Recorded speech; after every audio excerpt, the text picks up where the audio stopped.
네, 이 시간을 통해서 우리 주님의 은혜가 여러분 가운데 충만하게 임하길 간절히 소망합니다. 아멘. 여러분 한 주간 잘 지내셨습니까? 세계 곳곳에서 안타까운 소식들이 들려오는데 가장 두드러지는 건 아무래도 전쟁의 소식이 아닐까 합니다. 지난 13일 갑작스레 시작된 이스라엘의 공습으로 중동 상황이 말이 아니죠. 근데 꼭 먼 나라 얘기만은 아닙니다. 우리나라도 이제 장마가 시작되다 보니까 벌써부터 크고 작은 피해들이 일어나기 시작합니다. 또 여러분의 각자의 삶에도 여러 고민들이 있으실 테고 갈등이 있으실 테고 어려움이 있으실 테죠. 마냥 마음 편하게 지낼 수 없는 이 인생 살아가면서 결국 우리가 의지할 때는 주님 품밖에 없고 또 할 수 있는 건 기도밖에 없다는 걸 새삼 느끼게 됩니다. 그래서 여러분과 함께 아직 2주밖에 안 하긴 했습니다만 기도에 대해 함께 공부하고 조금이라도 함께 기도의 시간을 갖게 된다는 것이 얼마나 감사한지 모르겠습니다. 기도에 대해 공부할수록 명확하게 하는 한 가지는 하나님이 늘 우리와 함께하길 원하시고 우리에게 응답하길 기뻐하신다는 사실입니다. 동의하시죠? 아멘.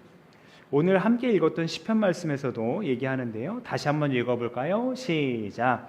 그는 고통받는 사람의 아픔을 가볍게 여기지 않으신다. 그들을 외면하지도 않으신다. 부르짖는 사람에게는 언제나 응답하여 주신다. 아멘. 응답하길 늘 기뻐하시는 하나님의 이 마음이 오늘 우리가 읽었던 구약 말씀 이사야서에서도 잘 나타나고 있어요. 하나님께서는 자신의 백성에게 그 기도에 늘 응답할 준비를 하고 계셨고요. 언제든지 자기를 찾기만 하면 만나주려고 준비하고 계셨어요. 그렇지만 백성은 요청하지 않았고요. 또 아무도 주님을 찾지 않았습니다. 오히려 자기 마음대로 살 길을 찾아가곤 했습니다. 그래서 성경에서는 이런 백성들의 모습을 반역이라고 고발하기까지 합니다. 그런데 하나님은 이 백성들이 자기를 반역했더라도 종일 팔을 벌리고 있기까지 하셨다 설명해요. 그렇지만 결국 하나님은 분노하시게 되는데요. 왜냐하면 그들이 우상을 섬겼기 때문에 그렇습니다. 하나님이 아닌 우상을 찾았어요. 그래서 그렇게 우상을 섬기면서도 그들 스스로는 우리는 거룩하다 얘기하는데 그들이 하는 행실은 그들의 모습은 거룩과는 아주 거리가 멉니다. 말씀 보시면 밤마다 무덤 사이로 다닌대요. 죽은 자들의 영들에게 물어본답니다. 돼지고기를 먹으며 우리가 먹는 그 돼지고기의 개념이 아니에요. 우리가 먹으면 맛있지만 구약에서는 돼지고기는 부정한 짐승이었거든요. 그러니까 이방 백성의 전형적인 표였습니다. 어쨌든 그렇게 돼지고기를 먹고 제사상에 올랐던 고기 국물을 마신다. 영락 없는 우상 숭배자들의 모습입니다. 자, 이 글만 읽어도 상상하기 섬뜩할 정도의 모습인데 어디선가 본 듯한 모습이에요. 바로 오늘 복음서에 등장하는 귀신 들린 사람의 모습과 굉장히 유사하다는 걸 알 수 있어요. 어떤 연관이 있을까요? 우리 복음서 이야기를 먼저 한번 살펴볼게요. 예수님께서 어느 날 제자들에게 이 갈릴리 바다 건너편으로 가자 하시는 거예요. 무슨 이유인지는 말씀 안 하시는데 근데 영문도 모르고 출발을 했어요.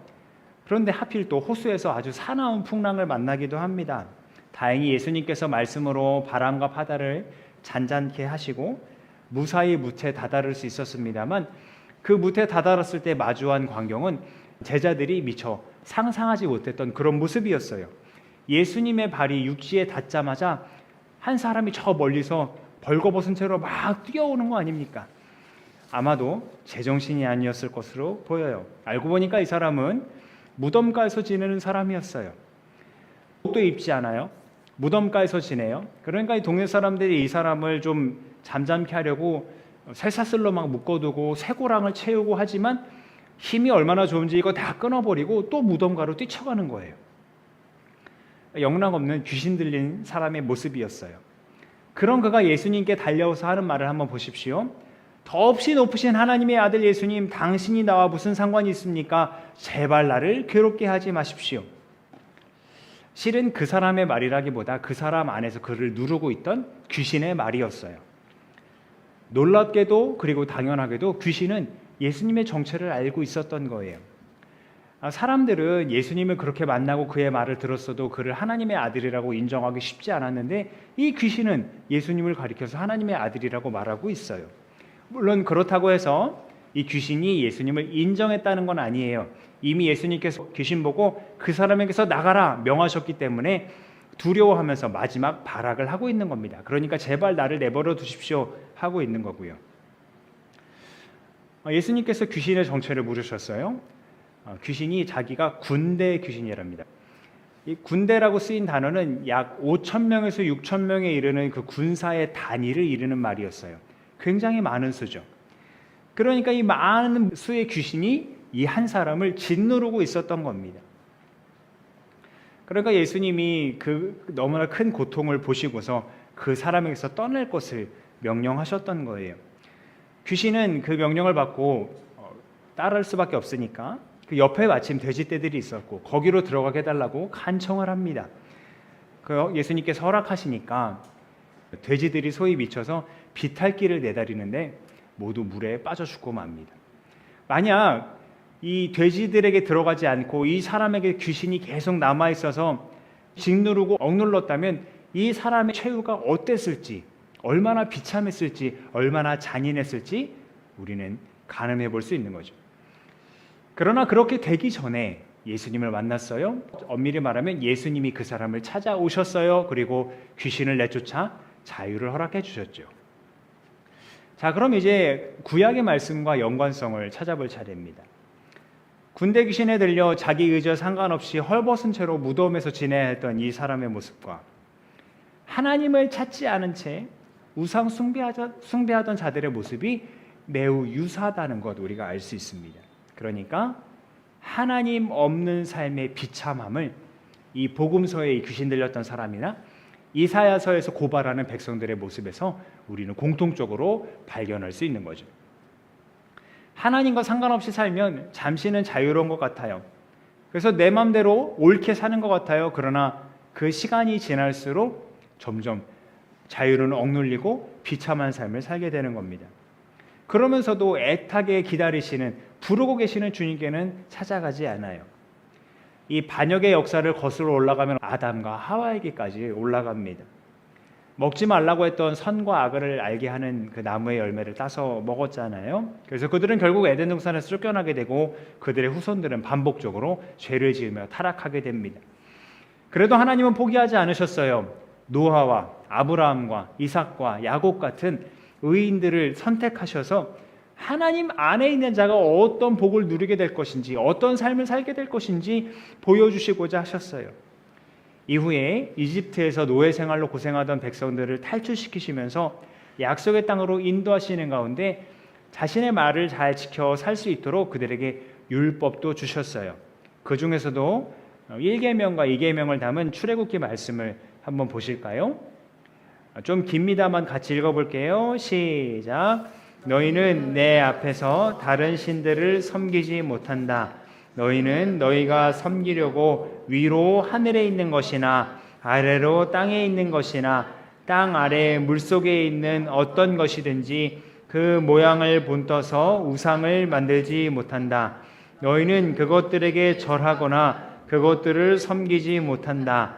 나 주 너희의 하나님은 질투하는 하나님이다. 나를 미워하는 사람에게는 그 죄값으로 본인뿐만 아니라 3, 4대 자손에게까지 벌을 내린다. 아멘. 이렇게 이 율법을 잘 지키면서 하나님만을 잘 섬겼으면 좋았으련만 결국 가나안 땅에 살던 백성들은 하나님이 아닌 우상을 섬기게 됩니다. 그리고 자신들이 선택한 그 결과로 나라가 멸망하는 지경에 이르게 돼요. 그래서 하나님 없는 삶의 비참함이 다시 한번 이들에게 드러납니다. 북이스라엘은 아시리아에게 끌려가고요. 남유다는 바벨론에 끌려가요. 북이스라엘은 그렇게 끌려갔다가 이리저리 흩어져서 없어지고요. 유대인들은 그나마 회당을 세우고 율법을 계속 공부하고 연구하고 후손들에게 알리면서 하나님의 백성이란 정체성을 유지해 가려고 합니다. 그러나 이번에는 정도가 지나쳤어요. 율법에 너무 매몰돼서 그 율법이 하나님의 자리를 대신해 버린 거예요. 가장 큰 율법, 곧 율법의 가장 핵심은 하나님을 사랑하는 것이고 이웃을 사랑하는 것일 텐데, 이 중간기 그리고 신약 시대의 종교 지도자들은 자기들이 알고 있는 율법으로 다른 사람들은 비판하고 자기들은 추켜 세우기 바빴습니다. 그래서 예수님은 그런 그들의 모습을 이렇게 지적하셨어요. 이 세대에 무엇을 비길까? 마치 아이들이 장터에 앉아서 다른 아이들에게 이렇게 말하는 것과 같다. 우리가 너에게 피리를 불어도 너희는 춤을 추지 않았고 우리가 곡을 해도 너희는 울지 않았다. 그러니까 무슨 상황이냐면, 세례 요한과 예수님을 비교해 놓고, 세례 요한은 그렇게 엄격하게 율법을 지켰는데 예수 당신을 그리고 당신의 제자들은 왜 안식일에 음식을 먹기도 하고 사람을 고칩니까? 왜 율법을 지키지 않습니까? 라고 막 비판을 했던 거예요. 그러니까 니네는 니네 맘대로 이렇게 했다가 저렇게 했다가 도대체 어느 장단에 맞추라는 거냐 하면서 비판을 하셨던 겁니다. 근데 그들이 그렇게 했던 것은, 유대인들이 그렇게 율법에 매몰됐던 것은 율법이 임시 방편이었다는 걸 몰랐기 때문이에요. 오늘 서신서 말씀으로 읽었던 갈라디아서에서는 이 율법이 하나님의 약속과 반대되는 건 아닌데 그 역할이 그리스도께서 오실 때까지였다, 딱 여기까지였다라고 얘기해요. 그가 오실 때까지 너희들을 인도하는 개인교사와 같은 역할을 했지만 이제 더 이상 그런 역할을 할 필요가 없다는 거예요. 왜요? 그리스도 예수께서 오셨기 때문에요. 그리고 그리스도께서 우리를 위하여 저주를 받은 사람이 되셨기 때문에 우리를 율법의 저주에서 속량하셨다, 자유케 하셨다 얘기합니다. 율법은 굉장히 엄격한 선생님이에요. 그래서 우리의 잘못 하나라도, 아주 먼지 한 톨 같은 거라도 다 끄집어내서 고발합니다. 그런데 우리의 죄를 대신 예수님께서 짊어지셨기 때문에 그의 안에 있으면, 예수님 안에 있으면 우리는 율법의 고소에 고소당하지 않고 자유를 얻게 됩니다. 심지어 세례를 받음으로써 예수님과 하나가 되고 그를 옷 입듯 합니다. 더 이상 하나님 없는 삶, 그래서 억눌리고 피폐해져가는 삶이 아니라 그리스도로 옷 입고 하나님 없이는 살 수 없는 삶을 비로소 살아가게 되는 겁니다. 자, 그렇게 하나님 없는 삶에서 하나님과 함께하는 삶으로 변화하면 어떤 일들이 일어날까요? 우리 이 말씀 먼저 읽어볼까요? 시작. 내가 야곱으로부터 자손이 나오게 하며 유다로부터 내 산을 유업으로 얻을 자들이 나오게 하겠다. 내가 택한 사람들이 그것을 유업으로 얻으며 내 종들이 거기에 살 것이다. 아멘. 우리가 아까 구약 말씀으로 읽었던 이사야서 말씀인데요. 한마디로 얘기하자면 하나님이 약속하신 유업을 받게 돼요. 언제요? 하나님 없이는 살 수 없는 삶, 하나님과 함께하는 삶을 살면요. 자, 이 말씀도 읽어볼게요. 시작. 여러분이 그리스도께 속한 사람이면 여러분은 아브라함의 후손이요 약속을 따라 정해진 상속자들입니다. 아멘. 자, 이것도 한마디로 얘기하면 인종과 상관없이, 어떤 자격, 배경과 상관없이, 내가 무언가를 성취했느냐와 상관없이 아브라함에게 약속된 복을 우리도 누릴 수 있다는 거예요. 그리스도로 말미암아요. 자, 마지막으로 읽습니다. 시작. 귀신들이 나가버린 그 사람이 옷을 입고 제정신이 들어서 예수의 발 앞에 앉아. 자, 또 이어서요. 내 집으로 돌아가서 하나님께서 내게 하신 일을 다 이야기하여라. 그 사람이 떠나가서 예수께서 자기에게 하신 일을 낱낱이 온 읍내에 알렸다. 아멘. 이게 제일 중요하지 싶습니다. 하나님과 함께하면 일단 정신이 온전해지고요. 온전한 정신으로 하나님이 나에게 하신 큰 일을 전하는 사람이 됩니다. 비록 지금의 삶에 여러분 여러 가지 고민들이 있을 테고 또 아픔이 있을 테고, 그래서 참 녹록지 않은 그런 삶을 살아가실 줄 압니다. 그래서 좀 눌려 있는 것 같고 얽매여 있는 것 같을지도 모르겠지만 우리가 그럴 때일수록 예수님께 의지해서 하나님께 부르짖으면, 안 그래도 우리를 반겨 환영하기를 계속 기다리시는 주님께서 우리의 그 부르짖음에, 우리의 그 기도에 속히 응답해 주실 줄 믿습니다. 아멘. 그래서 우리의 그 기도에 응답하셔서 우리가 당신의 자녀로 자유로운 삶 그리고 행복한 삶을 살아가게 만들어 주실 거예요. 왜냐하면 예수님이 약속하셨거든요. 수고하고 무거운 짐진 자들은 다 내게로 오면 쉬게 해주시겠다고요. 이 말씀처럼 주 예수님 온전히 의지해서 그로부터 오는 참 쉼과 자유를 누릴 수 있는 우리 모두가 되기를 간절히 소망합니다. 기도하겠습니다.